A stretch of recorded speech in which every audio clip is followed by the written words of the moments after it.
Doctor হবো, doctor করবো, সাহায্য করবো, পড়াশোনা করবো, স্কুলে আসবো। আমি যেহেতু শহীদ হয়েছি, আমি তো মরিনি। প্রতিবন্ধী এই বিদ্যালয়টিতে না পাওয়া বঞ্চনা, সেটি পারিবারিক, সামাজিক এবং রাষ্ট্র সব পর্যায় থেকেই এই শিশুরা বঞ্চিত। তবে নামের ক্ষেত্রে রয়েছে বহু বাহারি নামের ঝংকার। কেউ বা বলে বিশেষ শিশু, কেউ বা বলে প্রতিবন্ধী, আর কেউ বলছেন অটিস্টিক। আর কর্মর ক্ষেত্রটা প্রকৃত অর্থেই এটা বঞ্চিত। চেয়ে আছে সমাজের দিকে, চেয়ে আছে রাষ্ট্রের দিকে। এই দৃষ্টি প্রতিবন্ধী, শ্রবণ প্রতিবন্ধী আর এই বিশেষ শিশুদের জন্য আসলেই কি সমাজের প্রভাবশালী অথবা রাষ্ট্রের থেকে কোনো কিছু করার নেই? এটা দৃষ্টি বুদ্ধি প্রতিবন্ধী বিদ্যালয়। এখানে হচ্ছে বিশেষ চাহিদা সম্পন্ন শিশুদেরকে নিয়ে লেখাপড়া পাঠদান দেওয়া হয়। তাই এদের জন্য যে সমস্ত যন্ত্রপাতির প্রয়োজন এবং বিনোদনের মাধ্যমে লেখাপড়ার প্রয়োজন আমাদের এখানে যথেষ্ট পরিমাণ সেটা নাই। সরকার যদি এসবের দিকে একটু খেয়াল রাখতো তাহলে হয়তো এদের আমরা আরও ভালোভাবে শেখাতে পারতাম। স্কুলে তো কিছু নাই, কিন্তু এই বাচ্চাগুলো অসহায়, এদের একটু দায়িত্ব সরকারকে নিতে হবে, স্কুলের দায়িত্ব সরকারকে একটু নিতে হবে। আর আমরা অভিভাবকরা অনেক দূর দূর থেকে আসি, আমাদেরও কষ্ট। এর জন্য যদি একটু কোনো ব্যবস্থা নেয় সেটাও ভালো হবে। যে ছাত্রছাত্রী আমাদের এখানে আসলে পড়াশোনা করে তারা আসলে খুবই অসহায়। সমাজের বিত্তবান ব্যক্তিরা যদি একটু নজর দেন বা সহায়তা করেন তাহলে তাদের ভিতরে অনেক ভবিষ্যৎ লুকিয়ে আছে, যেটা আমরা বের করে নিয়ে আসতে পারবো। আসলে অবহেলিত কারণেই তারা অনেক কিছু করে উঠতে পারে না।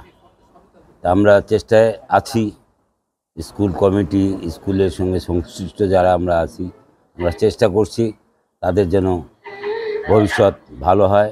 সেই কারণে যা কিছু করার দরকার সব চেষ্টা করছি। 2000 সালে রংপুর গুপ্তপাড়ায় প্রতিষ্ঠিত হয় দৃষ্টি প্রতিবন্ধী বিদ্যালয়। প্রতিষ্ঠাই যেন হয়ে যায় জন্মের পাপ। দীর্ঘ 25 বছরেও প্রতিষ্ঠানটির ভাগ্যে জোটেনি একটি স্থায়ী ঠিকানা। শিশুদের নিরাপদ পরিবহনের জন্য নেই কোনো যানবাহন। বিশেষ শিশুদের শিক্ষা কার্যক্রমের নেই আধুনিক যন্ত্রপাতি।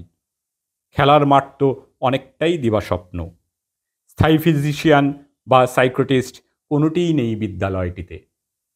এরই মাঝে জার্মান নিবাসী প্রকৌশলী আহমেদ মাশফিক রায়হান এই বিদ্যালয়টিতে উপহার দেন একটি শিক্ষা সহায়ক প্রজেক্টর। এতেই যেন খুশিতে আত্মহারা না পাওয়ার দেশের এই অসহায় শিশুরা। আমি যেহেতু শহীদ হয়েছি, আমি তো মরিনি, আমি তো মানুষের মধ্যে বেঁচে আছি। মাগো কেঁদো না, তোমাদের মধ্যে বেঁচে আছি।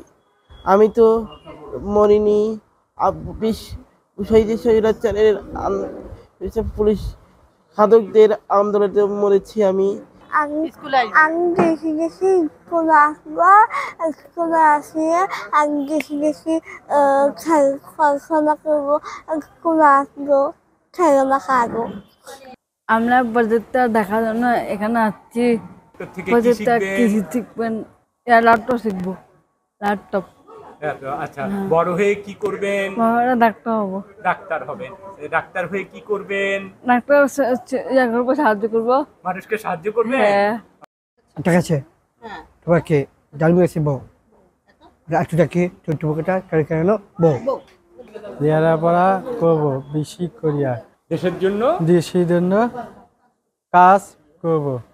1 2 3 1 2 3 আপনার কাছে তো আবার কি জানছেন তো দেখি তবু কথা বলে মনে বউ প্রজেক্টর দিয়েছে, আমাদের জন্য প্রজেক্টর দিয়েছে।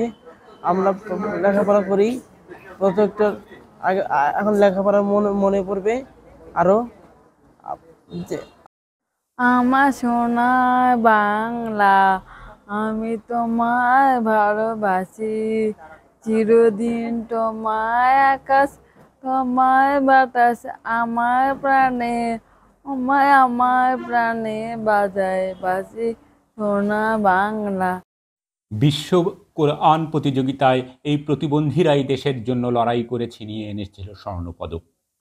আর বিশ্ব অলিম্পিকে বাংলাদেশের কোনো পদক না থাকলেও স্পেশাল অলিম্পিকে এই প্রতিবন্ধীরাই বাংলাদেশের পতাকাকে মুড়িয়েছিল পদক দ্বারা।